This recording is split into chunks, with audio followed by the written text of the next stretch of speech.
I have a bad back. Welcome everyone to another episode of Enjoy the Show. I'm Billy. And I'm Arturo. Thank you so much for welcoming us back into your homes again. Yes. Billy, it's good to see you, brother. It's good to see you too, my friend. Yeah, man. We just chewed down some Taco Bell real quick before homemade Taco Bell. Yes, I did a homemade Crunchwrap Supreme today, and I gotta tell you, I'm very, very proud of myself because, you know, I enjoy Taco Bell, right? But I haven't had legitimate fast food in like over a year. Damn. So besides like In-N-Out and Raising Cane's, which I don't really consider fast food because it's more like they take their time. It's not like McDonald's where they pump out a burger in a minute and a half. All right. Yeah. So I looked up how to make a Crunchwrap last night, and I did it today, and I'm very proud of myself. I felt like Gordon Ramsay, dude. Yeah. Thank you. Oh yeah, dude. Well, as a result, when he was texting me this, I'm like, fuck, now I want a Crunchwrap. Mm-hmm. So I dropped by a drive-thru on the way here, and Yeah. now I'm feeling fantastic, Yes. and I also hate my life at the same time. Fast food will do that to you. Fast food's so good, but it's so bad. Well, I mean, speaking of things that make us feel good, oh, dude, She-Hulk. So this She-Hulk. episode, that is what we're discussing on this episode, and I mean, overall, how did you feel about the show, Billy? Well, I want to say one thing first. There might be women that come across this video and they're gonna see, oh, two men talking about She-Hulk on a podcast. Not gonna listen to that. Let me tell you, it's gonna be all positive things. We love this show. I absolutely loved She-Hulk. So I'm very excited to talk about it. For the last 10 weeks, 9 weeks, it has just been, dude, this is, okay, look, I'm going to say this. This is probably one of the better Disney Plus Marvel series we've gotten because, as I have said numerous times, never read the comics. I knew what to expect of this show going into it. People were saying... You did know what to expect despite I did not know reading what the to comics? expect. Okay. Because people were like, look, for the people who don't read the comics, this is what you can expect from the show. This show is going to be funny. Where did you get this information from? TikTok. She's going to break the fourth wall. It's going to be funny. It's going to be this. It's going to be that. It's going to be way lighthearted. Like, yes, there are going to be some serious moments, but most importantly, it's going to be lighthearted, funny, and she's going to break the fourth wall like Deadpool does. And I was like, wonderful. I love comedy. Yeah. And I love meta references, which this show had plenty of. And I love... Tatiana Maslany, I never knew her before watching this show, and now I want to see what else she's in. Dude, and see you what got to she can watch offer. Orphan is the New Black. What is it? Sorry, Orphan Black. Oh, you confused Orange is the New I Black. mixed the titles. Yeah. What is it called? Orphan Black. Orphan Black. Yeah, Okay. she plays about 10 of her clones. Her and different versions of her. It's something that I've always been meaning to watch. Been on my list for friggin' ever because I've always heard great things. It's what got her the Emmy, if I'm not mistaken. Oh, she's an Emmy award-winning Yes. actress? Yes. Wow. Yeah, she did. Yeah, because I remember seeing that, and it's been on my list for a while now. And Damn, when she okay. was announced for this, I'm like, damn it! Now I really need to watch it. I didn't get around to it for because I have like 1,000 things on my watch list. Definitely. But I mean, I'd say that's a really good thing to watch after this, and Okay. I'm finally gonna commit to it Okay. because she was excellent. I'm sure she was. She was absolutely excellent in this. I mean, in She-Hulk. Oh, yeah. No, Yeah. 1,000% she was. Like, she was relatable, she was endearing, like Yes. you were rooting for her the entire time. And I really liked how even just in the beginning of the show, like within like the first 3 minutes, we kind of are aware of what we're supposed to be getting. Even though there was crazy expectations and this and that, but like no, from the get-go, and I wrote it down. Yeah. There's a fourth wall break, not even 3 minutes in, stating that it's going to be a fun lawyer show. I love that. And this is very light. It is very comedic. It is very episodic, which is different because I feel like there's been so many things lately with the MCU and as a general whole of like everything has to build up to something. And it doesn't always need to. Like I didn't need She-Hulk saving us from like an alien invasion at the very end and this big CG fight type thing. I mean, things like that are cool, but like this was always, I feel, set as a fun lawyer show that happened to have some superheroics added on top of it. Yeah, totally. And we get that from the get-go when she gets her powers, with Bruce. And by the way, their chemistry was friggin' so good. Yeah, you actually, I bought the fact that they were cousins. Oh yeah, just like the little things and the making fun of the hot Cheetos with the chopsticks, which by the way I do, and it is genius. You texted me, he's like, people do that, of course. Yeah. I mean, yes, that is very much a thing. Oscar Isaac, I think, is probably one of the people that very much popularized it. But sure. I started doing it during the pandemic, lockdown, and typing and eating at the same time. But I just love that it was in there. Yeah. But I mean, just from the get-go, man, just seeing her with her power set and, having to learn these things, despite that she never even wanted them. I thought that was very, differently unique to what we've been getting on the shows, and everything that we got to see is completely faithful to her character in the comics, her personality, the kind of stuff that the She-Hulk comics were about. And in addition, of course, the fourth wall break, which she's been doing way before Deadpool. So, yeah, man. Yeah, freaking loved it. Yeah, me too, man. Yeah.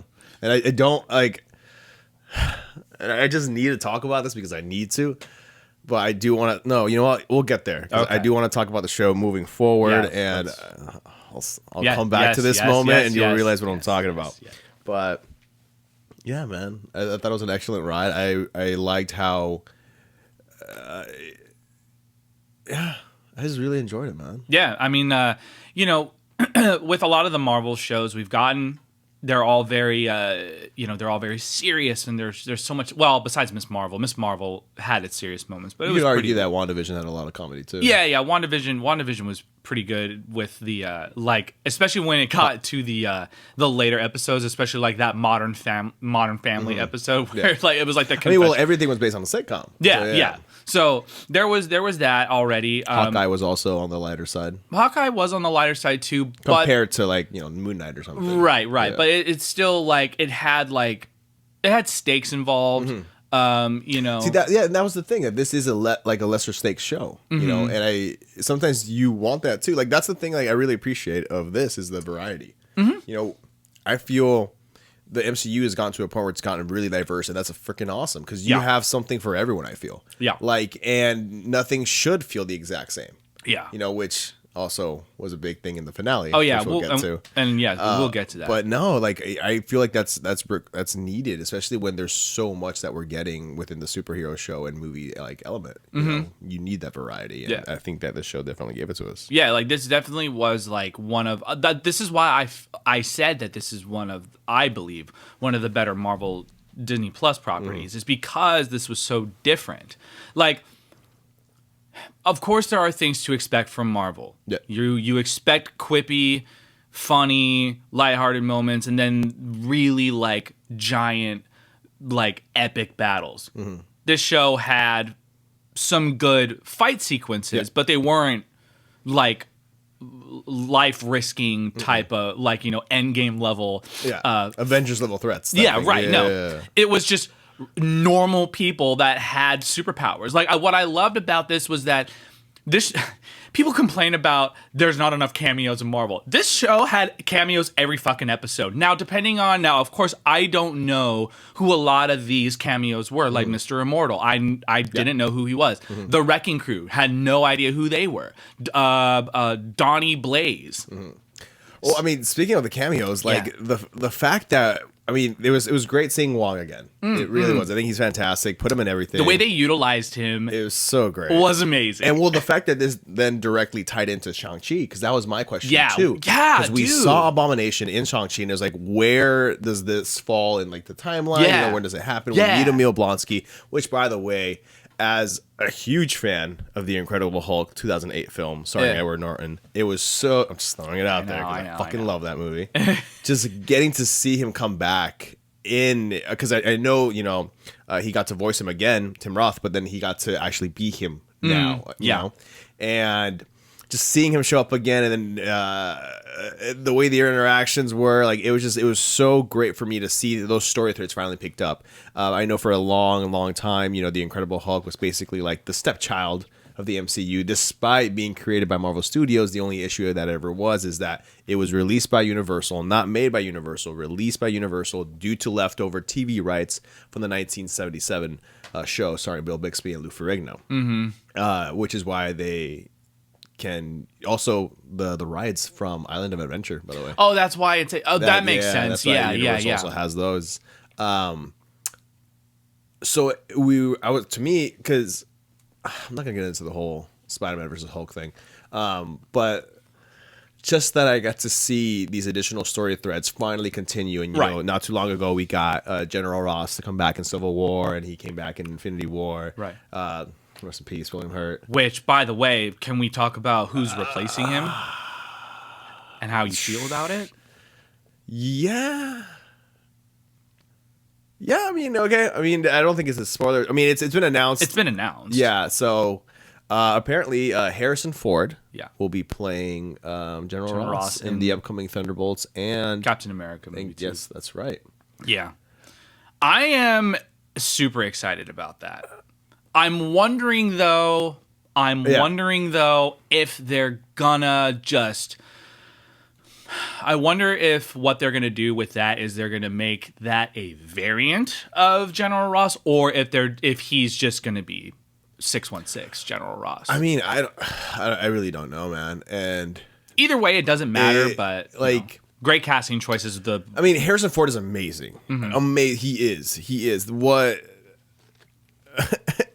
What it's like the very first thing that came to mind is like, I mean, he's been doing Star Wars forever, right? Yeah, and it's clear to say he basically does not pay attention to anything and hates it. No, yeah. And so hates very, very, very much. I mean, it's no secret. So the fact that they got him to agree to yet another franchise, and like I can already see like interviews asking like, oh, like what, you know, are we gonna see Red Hulk? And he's like, he's gonna be like, I don't care. Hey kid, I don't care. And that's it, you know. Yeah, and that's and it's.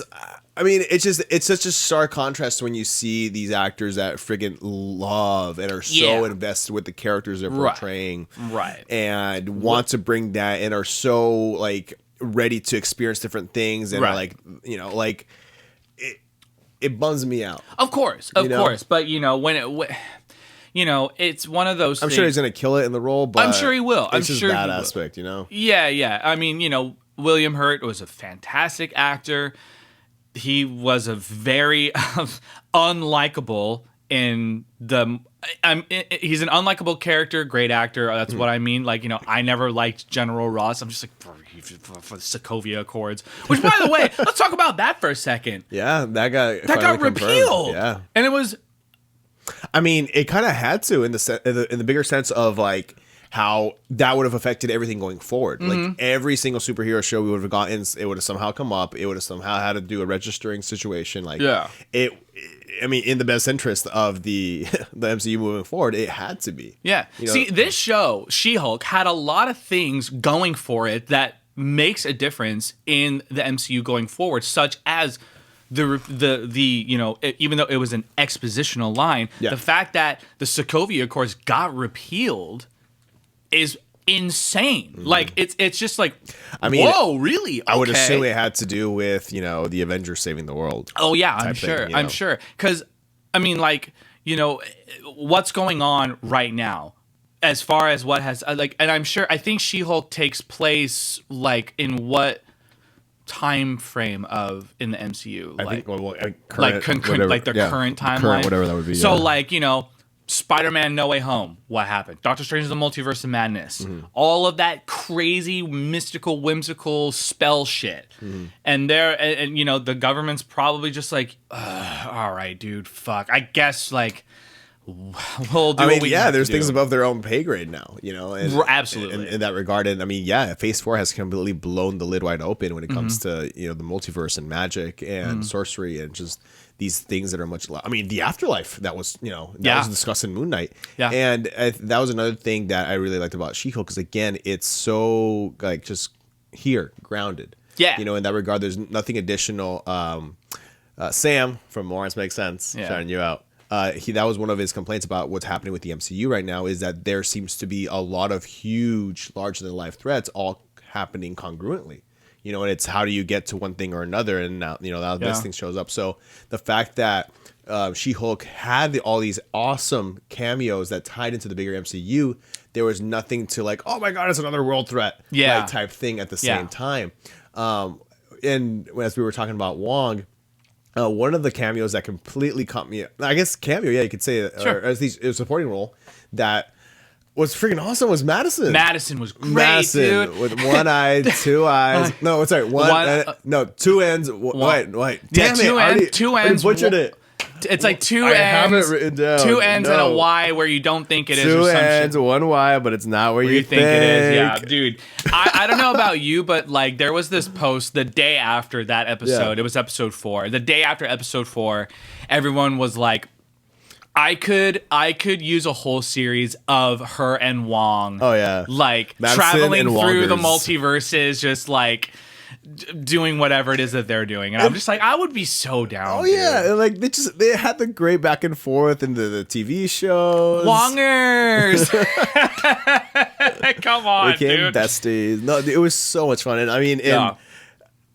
that was great. It was one of those things that completely I wasn't expecting. Very, you know, and this is why I like the show so much, because it gave us so many unexpected like moments of levity that you just were like, I can't, like this is just so fun. Like finally something in Marvel that's not like, you know, just super high level stakes. It's just like, this is just, it's grounded, it's relatable, it's normal. it was a character piece. It's a character piece, yeah. And this definitely was a great character piece for Jen Walters. You know what I mean? yeah. Because again, I knew nothing about her going into this, and you know, finding out like her journey, just like seeing what she was going through, the trials and tribulations that she had, being a female lawyer, you know, not being taken seriously, even when she got her powers. Everyone, this show also, and I don't want to harp on this topic too much, but this show was a great commentary on toxic fandom within the Marvel Cinematic Universe. yeah, as a general whole, definitely, and it's always these loud, smaller fractions of groups, you know, that just happen to be very vocal online, and the fact that the show was so constantly talking about it, because I mean, to me, it was like I feel like no matter what, this show was gonna instill that reaction in people, right? Where like, no, She-Hulk sucks. She's a woman. Why is the Hulk a girl? But, like, and things like that. And then the fact that you only had two directions. It's either make the show and deal with that, make the show and actually address it. Yeah, you know, in that sense. And like, I just loved how accurate it was. the most. I mean, this was filmed months ago.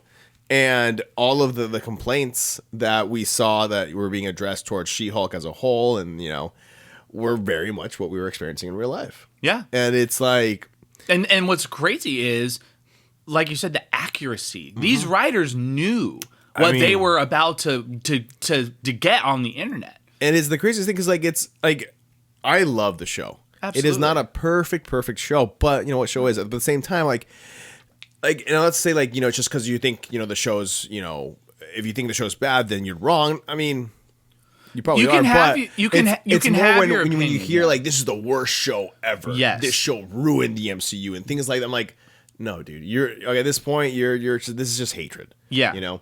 But going back to what I did want to discuss as we were in a little the episode. No, it's all good. The episode where Madison comes back, there's a lot of potential Ghost Rider references. Absolutely. Johnny Blaze, the Ghost Rider himself. The whole fact that she ended up in a different dimension that was all fiery, and she had to make a deal with the goat. Yeah. For exchange of 7 drops of her blood to come back. Yeah. Like there's just a lot of that I mean, this was the week of D23. So I know my buddy Eric. That's right. Shout out to you, brother, if you're listening. He was adamant that this was all Ghost Rider, and they were going to announce Ghost Rider during D23. There was a lot of popular rumors at the time. Excuse me. That Ryan Gosling was in talks. Ooh, which he that would be be a great. Perfect. Oh, I would Ghost love Rider. that. He would destroy me. Like literally, it's like just take like everything with him from Place Beyond the Pines and Drive, smash it together, and add some of his humor from what's it called, Crazy the Stupid Gray Man. Love. Oh, and that too, That yeah, too. yeah, And the Gray Man. yeah, The Gray Man was it good was too. fantastic. Yeah, I really Yeah. liked it. We'll talk about that. Yeah. Yeah. But I mean, the biggest cameo, which is something that I was looking forward to all season, but never hating the show because it never didn't get to it till the end. Yeah. But loving it all the same. Charlie Cox is back as Matt fucking Murdock. Yeah, AKA Dude, Daredevil. and like what's crazy is For the amount of episodes, because this show is 9 episodes. Usually it follows the six episode 1 hour formula. This one broke it. Same with WandaVision, broke that one. This was 9 episodes at like 40 minutes each. So each week, I forgot that Daredevil was going to be no. That was something I you know what I would do? Actually, I would check IMDb every single episode before watching it. Why? Just to not get my hopes up if he wasn't in it, to not be distracted by the fact if he wasn't in it, which unfortunately a lot of toxic fandoms were just angrily waiting for Matt every single episode. Yeah. So I he's not in this episode. Cool. All right. Let me just enjoy what's going to happen. Right. You know, and that's all it was. But I mean, as anyone that knows me well enough, you all know that Daredevil is one of my favorite comic book characters of all time. The Netflix show that's now on Disney Plus is top tier TV for me. It's my favorite show. It's my favorite thing in the MCU. Is it canon to the MCU? Is Netflix 100%. So, and that's an interesting question. So, for a long time, I mean, well, the shows when they were created, they were set to be within the MCU, even though they were created technically by Marvel Television, which is a different studio than Marvel Studios. And that's how the things were when they were created, and including Agents of S.H.I.E.L.D., by the way. And as time went on, and then all of a sudden the Disney Plus shows were coming to fruition, there was an announcement that these, for the first time, the shows were actually going to be set within the universe and impact things from the universe. And a lot of people took that to state the Netflix shows, Agents of S.H.I.E.L.D., Agent Carter, all that is no longer canon. But there was never anything official saying, you know, this is no longer in continuity. Right. It was just that the Disney Plus shows were actually going to affect the MCU going forward. Okay. Because up until then, the shows never crossed over that way. Okay. Sometimes movie stuff would get referenced in the shows, and we even had like Samuel L. Jackson appear on Agents of S.H.I.E.L.D. Oh. And we had Jamie Alexander, who plays Sif in the Thor movies. She showed up as well. So there was a crossover this way, Maria Hill as well. Oh, okay. But never that way, if that makes any sense. Right. But then, so there was always that bigger question. Is it continuity? Is it not? And a lot of people were like, oh, you're deluded. The Netflix shows are never going to be a part of continuity. But what happened a little later, a few years later, it's funny. Charlie Cox has mentioned in an interview that because the show ended in 2018. Yeah. And he and Vince D'Onofrio, who plays the Kingpin, who came back in Hawkeye, they just had a random like 2-hour long call one day during the pandemic. And Vincent was like, no, we're coming back, man. We're coming back. And Charlie's like, no, dude, it's been 2 years. We haven't heard anything. Like, let it go. You know, it is what it is, man. We had a great time, blah, blah, blah. And, you know, sure enough, he came back in Kingpin, and sure enough, Matt Murdock came back in No Way Home. Yeah. But we still didn't officially know. Yeah. This show was set to and did confirm that the next Netflix shows are completely canon. Okay. Everything's in the same exact continuity. Hell's Kitchen is brought up. The after effect of events that happened at the very end of season 3 of Daredevil, the fact that almost nearly all his cases are pro bono, the fact that his suit got destroyed and he needs a new suit. Gotcha. You know, and he now has a new tailor. And even they bring in the theme song when he says, I'm Daredevil. Okay. Like, even if that wasn't, you already had all these additional details that were confirming it, but the fact that they chose to add the Netflix theme song There you go. seals it. Wonderful. You know, because it would be a whole thing like, no, you shouldn't use that because he's no longer part of it. You know, but Yeah. if that kind of thing was okayed, then he's 100% within it. Yeah. You know, and everything hearing about the upcoming series that Born Again, it's kind of a new starting point for their characters. Right. Like, it's so exciting. And so Can't again, wait, super stoked. But my boy Charlie Cox, he did amazing as he always did. And dude, I know some people were hating on it, but to me, it was so refreshing to see a lighter side of Matt because for those who have seen the show, I mean, it's very brooding, it's very dark, it's so badass. It's basically like if It's Marvel brutal. had a Batman Yeah. with like brutality to like the fucking 100%. Yeah. But in that same regard, some people are like, "Oh, like he's making quips now." It's like, I mean, he always has made quips. Like, and if you look at the comics, he is lighter too. Sometimes it's just that the dark ones are the ones that got really popular. Of course. You know, like the Frank Miller stuff. So seeing a lighter side, Frank Miller? yeah, Like the Frank Miller? he Wow. wrote some okay. of the runs. Yeah. Oh, wow. That's cool. So to see again like a lighter side of him, for me, dude, it's just seeing my dude. Yeah. Because I feel like I know him. Like, have a lighter side of him. I'm like, I'm just so happy to see him without the weight of the world on his shoulders. Yeah, no, You know? I haven't seen all of the Netflix Daredevil yet. I'm going to definitely get to it, though. Please do. I know. I'm rewatching it again in November. Yeah, just no, for I'm, sure. Like, just yeah, it's so good. But the things what I have seen of the Yeah. Netflix Daredevil show is fucking incredible. And there are things about Matt Murdock that I did not know about his character in She-Hulk that people were like complaining about, and people who read comics who I follow on TikTok, because I need to follow people who on that app who read comic books so I can get better context for characters, because I don't want to talk about certain things and sound stupid, but at the same time I'm also not going to pretend I know everything. So one of the things that people were complaining about was the jokes, the quips. He's like, dude, he like had sex with Jen, and it's like, yeah, good for him. Yeah, he's like a good he's for like both of them. He's like a hoe. You know what I mean? Like a man hoe. Apparently, people was like, dude. I mean, yeah, he is. Like, look, it's okay, and it's okay. Like, people were like, dude, he like hooked up with Black Widow. He hooked up with Fun fact about Black Widow, they've have a very long-standing relationship in the comics, and they were the very first couple in comics to be portrayed living together who were married. There you go. See, so it's like people were complaining about that, and like, again, the internet exposes people for who they really are, apparently, because a lot of people are like, apparently you don't read the comments, because if you would have known this about him, you wouldn't be saying this with your full chest on the internet, this and that, this and that. So it's just interesting to hear that these characters have these sides about them that I never knew about.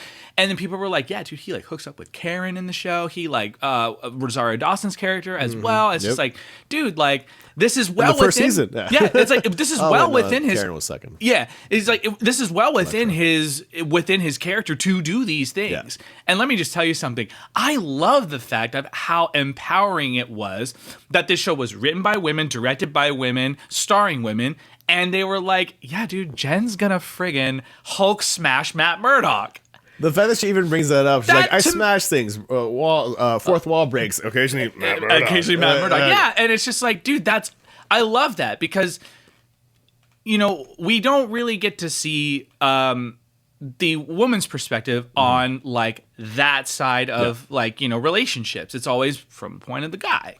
And it's usually written by men, starring men, directed by men. And, like, it's great to have a show like this be written by women, directed by women, starring women, women focused, and it's great. That's why I also love this show. I am not a woman, but it doesn't matter. But see, that's great. The same thing that I love that what you just stated. But at the same time, it never, to me, at least, it never felt this way.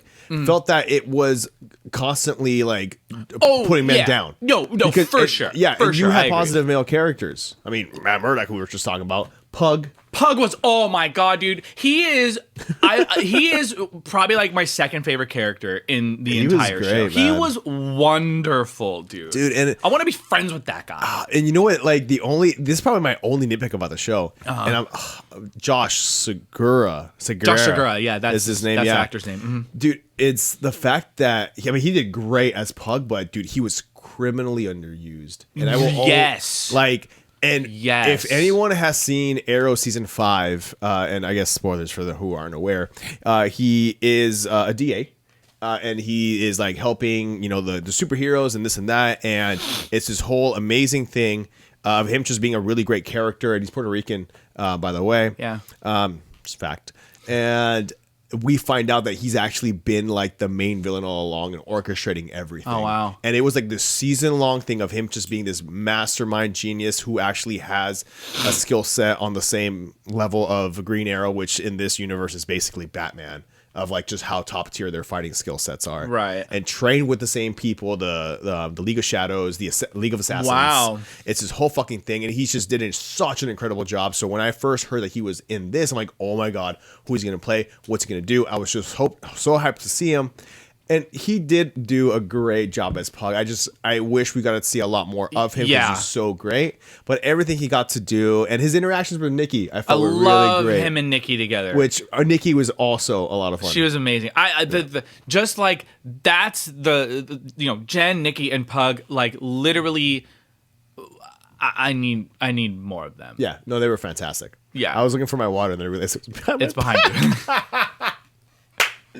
But no, I mean that was one of the things to me. Like it felt a lot like watching the show. Like I was in a way hanging out with friends or being there for friends. Absolutely, you know. And it's such a great way. I mean, it really wanted me to like. I wanted to go hang out with them after hours at that bar. Yeah. Legalese. 1000%. Yeah. And okay. And even it's just me for this. Sorry to jump back on Matt Murdock, but no, let's the continuity because Murdock has always been. He's always drinking beer or Macallan's whiskey. And I just thought I'm like they even got his order right. Like they could have given him anything, but like it was just that. No. Things. Yeah. And his chemistry with Jen was absolutely fantastic. And I want to talk about the courtroom scene, though. Yeah. Oh, he came in. Oh Dude, my god. That was so sick. And to go back to what I was saying earlier about how I kept forgetting that Matt Murdock was going to be in the show. Yeah. Like, it was episode 8, the first episode that he was in. Yes. And when which I rewatched today. I rewatched that in the finale today. Yeah. So when I think it was the drip broker Luke who was being in court being sued. You know, he was like, the judge was like, and who is representing you? And I go, oh, no, this is it. And then he just busted on through. And I'm like, yo, that is a great way.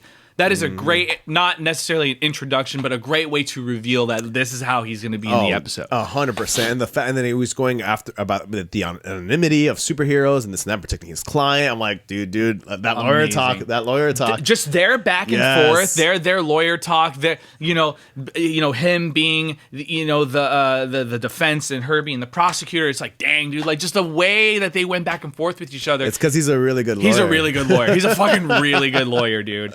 That courtroom scene, I would have had 9 or 10 episodes of that. Dude, okay. So, did you ever watch Defenders? I did not. No. Oh, okay. So I'm going to show you after this, and I encourage the audience to do so as well. Just look up the Defenders Matt Murdock courtroom scene. It is one long shot, and it's him like destroying the opposition in this courtroom, and it's done so well, and it gives me goosebumps every time I see it. We're gonna watch it afterwards. Okay, for sure. Click the link. And I also want to touch on the drip broker. He was another great character. Dude, he was hilarious. He's great. So that same actor is in The Flight Attendant.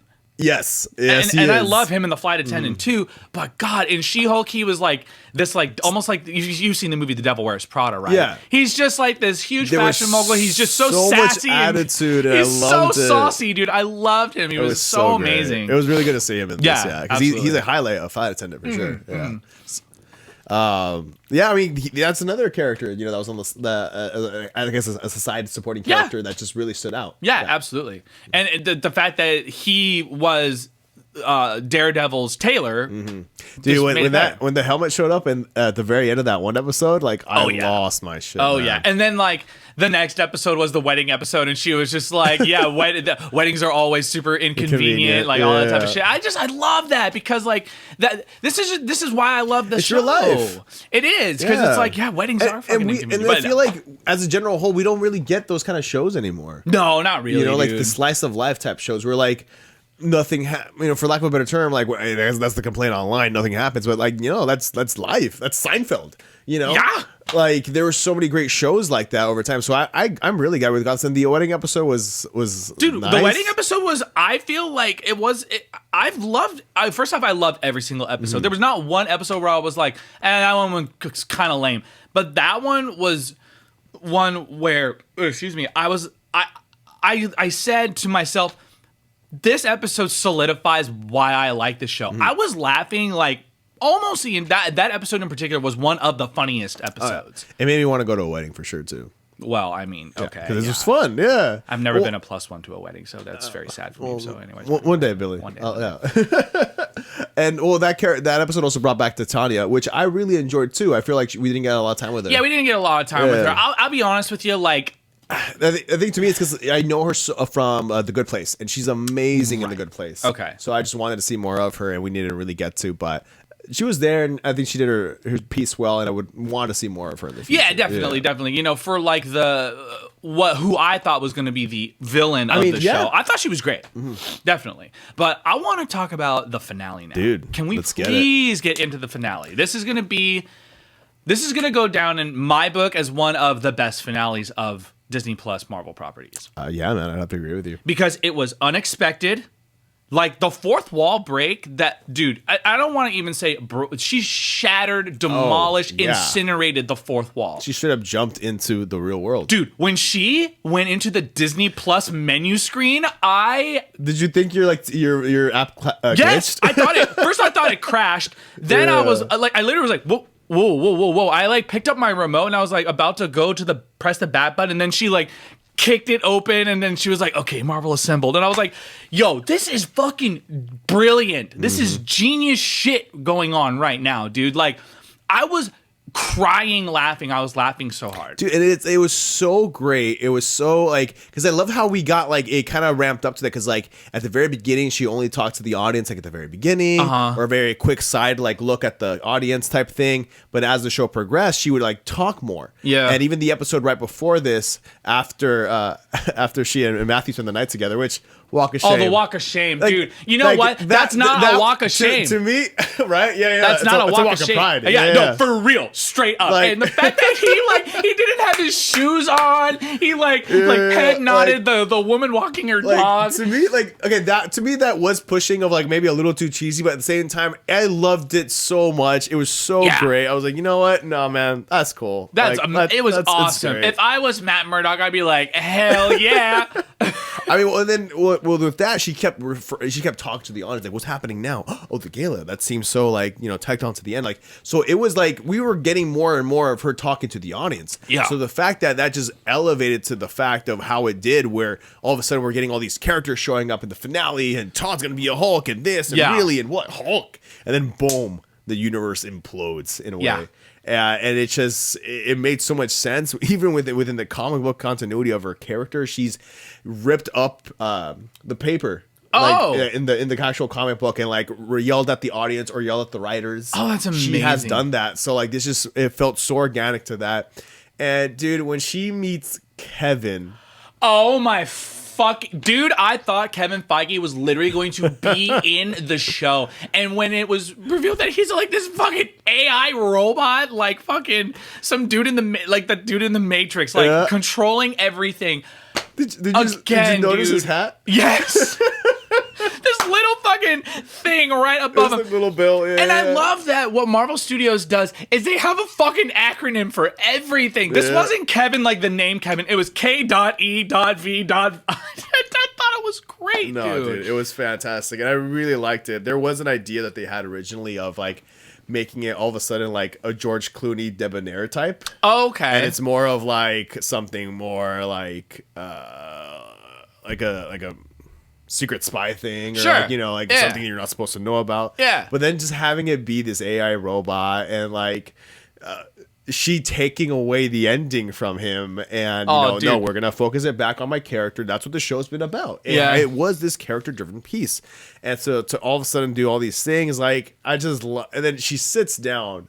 And he's like, wait, you're sitting down? Yeah. And then she just keeps asking, and when are we getting the X-Men? Like, oh, dude, I mean, that's where she became the audience. Yeah. Like, And not only that, dude, there are just things about, like, to go back to what we were saying about how these writers just knew what the toxic fans were gonna throw at them, and just all the dumb shit that people were gonna say about the show online. People were ripping the CGI, which, like, dude, honestly, if you're ripping on a show because of the CGI, shut the fuck up, dude. Just shut up. And like, I want to get to the one thing that say it, Billy, fucking made me laugh so hard was we don't have the budget to show you shrink down, so we're gonna take the camera off you and then you're gonna do it. Oh my god, dude, that was one of the best jokes in the entire show. Yeah, completely agree, man. And then you could hear her just go, and then it just puts back on her. It's like they're working on another project. I loved that. Oh, and then dude. you hear the Wakanda drums.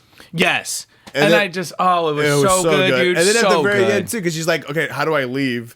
And then like, what's the best way for the budget? And then it just cuts to like the next, the daytime, like as if like nothing had happened. Like we're in the scene now. Yeah. No, man, I fucking loved the ending. I loved the character, again, driven piece behind Jen. That's all she ever was it was about her and her trying to find a balance between this additional persona, because all she ever wanted to do was find a nice guy and have a good job, which is completely understandable. And I think that everyone can relate to that. And then she gets thrown these superpowers, which I mean, I would have personally loved. But yeah, I get that not everyone wants superpowers, especially in the world that they're portraying. And we see that she has to put on this character or be the She-Hulk, and maybe people don't want it for her. And oh man, when she was trying to date and man, dude, when she got ghosted by that Josh guy, that fucking pissed me off. I mean, and that was so relatable. Like every little ping. Oh shit, no, that was just an email. Yeah, man. Like and things like that, just like checking and dude, those are things that are fucking accurate, man. Yeah, man. And no, when the guy with the colored eyes, the stocky dude, when everything goes really great, and the next morning she's just Jen, and he's like, oh yeah. And you want to know what that episode? I think that was episode 6, and then because episode 6 was the wedding episode. I think it was I forgot which episode it was in particular, but I think it was 5 with all the dating. Right, when it was when she said I'm just Jen, and then the fucking title card said just Jen on it. I love that too. But I think that one was it. Yeah, that was when it was episode 5. You're correct. That was when she really embraced the She-Hulk name and made the date. Well, that's when the lawsuit was happening. So it actually might have happened before that, because then they brought back people for the lawsuit. Yeah, that's right. Mm-hmm. But yeah, no, again, the character piece, it was Jen, and even though there was all these awesome cameos, which everyone was excited for, it was ultimately her show, and that's how I think it was always portrayed, and it never said it was going to be anything else. Yeah, exactly. So I love the end, seeing everyone with the family and everyone coming together. That was a great scene. The last cameo I do want to, second to last cameo I want to bring up. How did you feel about seeing Megan Thee Stallion in the MCU? I mean, dude, first off, I don't really know her music all that much. So that aside, dude, everything about this show, for the most part, I did like. Yeah. I love seeing Megan Thee Stallion in this show. It was just so randomly awesome. So having her dancing in the office because Jen landed her as a client. It's like, that's a great moment. I mean, and it would happen. That's exactly what would have happened I'd be doing that. I would be dancing my ass off if I landed a client like her. I would be twerking with her if I landed her as a client. Damn straight, baby. I'm a guy, I cannot twerk for the life of me, but if I landed her as a client, just because I know how to twerk, I'm a guy. Yeah, well, I mean, I have to practice, but if I was in her shoes, I 1,000% would have done that with her. I would have celebrated. I would have done whatever it was, dude. So yes, seeing Megan Thee Stallion in that show, and I just love that song, that body yada yada yada yada yada, dude. That's a great fucking song, man. After watching that episode, I searched that song up, and I was like, yo, this is a banger, dude. It's a great song. Yeah. No, I mean, it was a welcome addition for sure. Yeah. I don't want to talk about the things that didn't work for me, because mostly everything in this show did work for me. You know what I mean?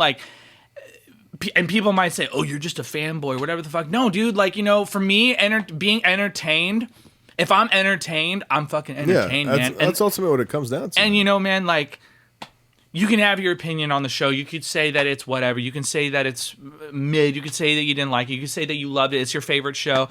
The best part about the finale of this show is that there were people who really had a disdain for this show until the finale. They were like, you know what? The finale? I'm going to be honest with you. That was pretty good. That subverted my expectations. Good. It was not what I expected. The writing was pretty, whatever they would say. It was a very, what's the word I'm looking for?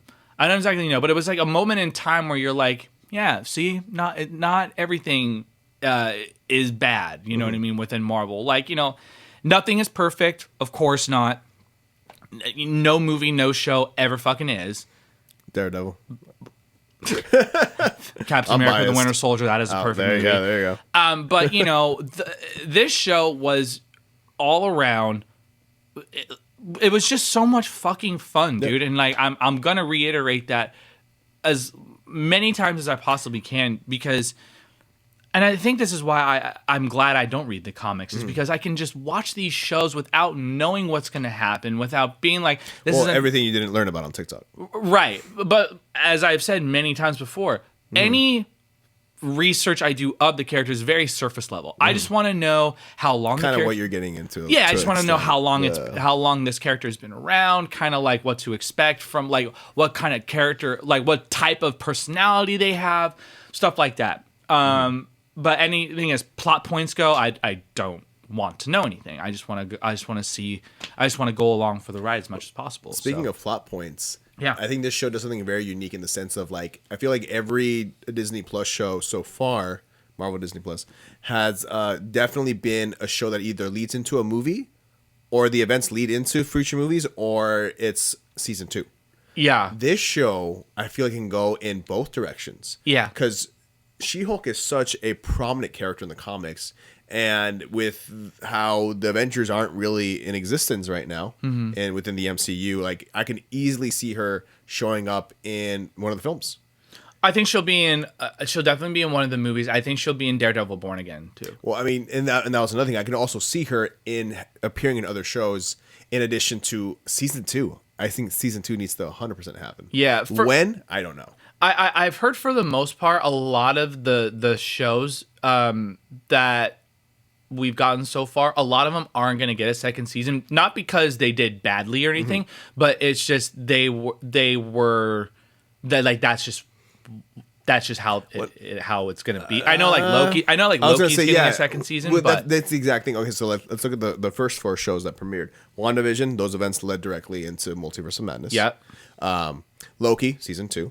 Falcon and Winter Soldier, those Captain events America led into 4. the new Captain America. Hawkeye, that partially is leading into the films with Black Widow's and character. Echo as well. And Echo. So that's already branching into different places. Whether or not we'll get an actual season 2, we don't know.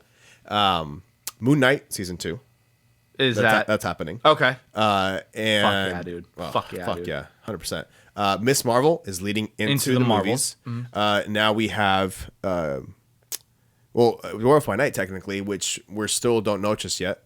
And now She-Hulk, which I think can go in every direction. Yeah. Like to me, it's really interesting because I mean, to me, it would make sense to see her in Daredevil: Born Again, but I also am wondering what DNA that show's going to have, especially coming off of like, because if I think the Netflix show, she doesn't necessarily maybe fit the same way, but this is something that's kind of new, but that Kingpin's coming back too. So, right. I mean, but at this point, the MCU is wide open. We can see everything happen, especially because the thing too is that now Marvel's really going to open up the street level world, right? And we know that this has already been announced, but like Spider-Man is going to be very much involved with the street level stuff now, as he's always been in the comics, as opposed to all the crazy shit that he's been up to in the last couple. I would even go as far as to say probably like Daredevil, maybe She-Hulk, and like Hawkeye will probably all, and Echo will all intermingle together in some way, shape, and form, because Black Widow led up to Hawkeye because of the after credit scene, and then that had Yelena pop into it and all that type of stuff, right? So Hawkeye introduced Kingpin into the MCU. Well, then Hawkeye and Echo have much stronger ties in the comics too, so we can potentially see that come back again. Exactly. And since Kingpin is a Daredevil villain, is Daredevil's villain in the Netflix show, probably going to be that way in the Born Again. So that's obviously going to cross over. Those two are the only ones confirmed so far for Born Again. Yeah. So but what I'm saying is most likely what is going to happen, and I think because it makes sense, that all of these characters that have been established in these shows, like She-Hulk and Echo and all those other characters, are going to probably all mush together, maybe in Daredevil: Born Again and in future seasons of Hawkeye if we get one, and Echo and all that type of stuff. I think Daredevil was confirmed to be in Echo too, correct? I mean, the trades have confirmed it, but nothing is official coming out, so we'll see. But Charlie Cox had to deny but it would make sense if he were to show up. Yeah, Charlie Cox was like, "Oh, am I in it?" And during an interview. So we'll see. Everyone's doing the Andrew Garfield. Is like, my. No, well, Andrew sort of have to say like he wasn't in things. Like, of course. that's a whole other ball game. Yeah. But I mean, well, speaking of where things can go, and I'm sure you've done your. I'm guessing you did additional research on how much has been happening to Hulk during the events of She-Hulk. Not really, no. Even with the end, him showing up with the sun. I mean, I was surprised by that, but I was like. Oh, dude. Okay, I love it when this happens. I get to be the one to tell you shit. Yes, okay. And I get to see the reaction in your face. Okay, so comic book spoilers, I guess. there's that point in the comics where I'm going to give you the what's it called? Like kind of like the Cliff Notes. Yeah, that's the word I was looking for. Thank you. High school was a while back. Took me one. Yeah.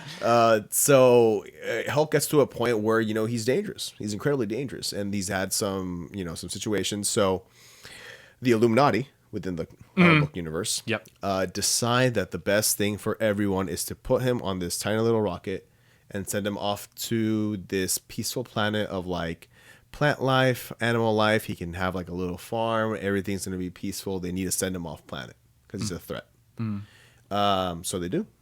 So he gets sent and something goes wrong with said planet. And instead of sending him where he was supposed to go, he goes off and ends up in Sakaar, which actually is in the MCU. Okay. A little bit different in the comics. And it's, this place full of the Colosseum fights and gladiator fights. He becomes a new champion. Long story short, he meets the queen. They fall in love. They have a son. And then turns out that the little spaceship that he took to arrive there also had a bomb on it just in case it needed to kill the Hulk. Which just somehow goes off. Kills the entire planet. He finally found peace.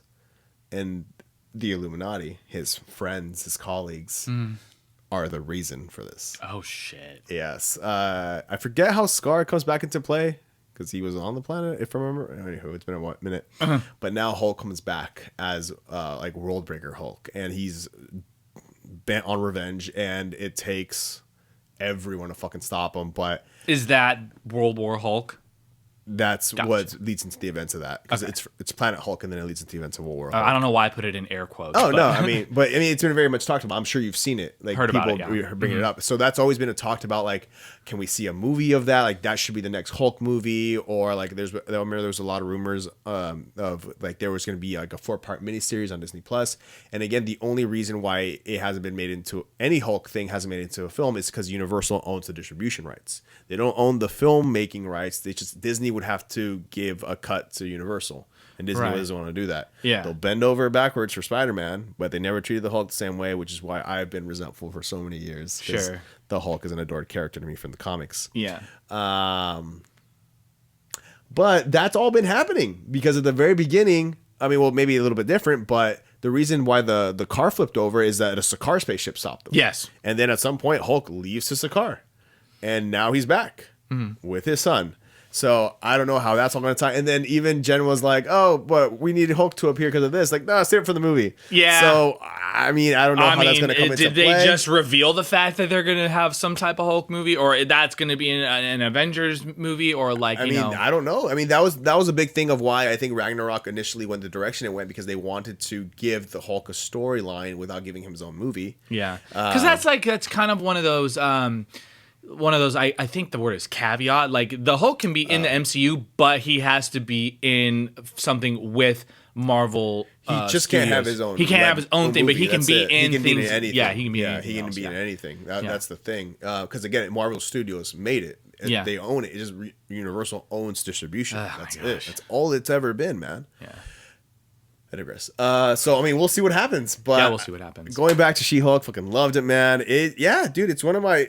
I'm having a harder and harder time to rank the shows because they're all so good in their own different ways. All fun. My friend Natalie, hey Natalie, shouting you out. Shout out again. Recently asked me, and it's so hard. I know this is a top tier show for her, and I mean, definitely it's really high up there for me. But again, because I feel like once I rank them, it feels like the bottom 3 are bad. But no, they're all good. Not that. Like it's not. So I'm having a great time, man. Yeah. I also want to address the fact that the first post-credit scene is Captain America, and then it just cuts off. I love that. That was one of the best. That was great. That was an amazing joke. But I also, to go back to kind of wrap it up here, because it's just, dude, I always feel bad ranking the shows because it feels like the lower level ones aren't good, and that's never the case. That's never the case.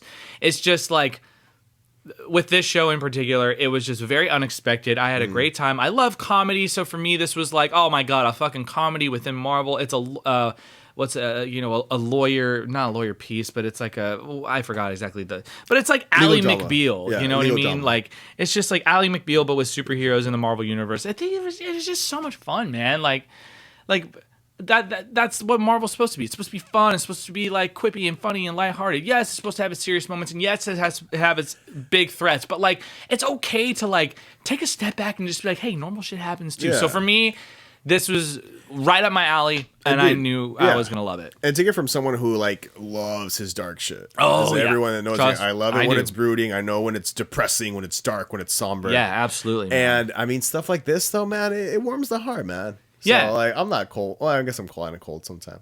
But, like, it was just, I loved it, man. And I had such a great time with As did it. I. Audience members, I hope you had an awesome time with it. Me too. Let us know. How did you like the She-Hulk? Where does it rank in your shows? Yeah. Anything you wanted to see more of? How did you feel about the finale?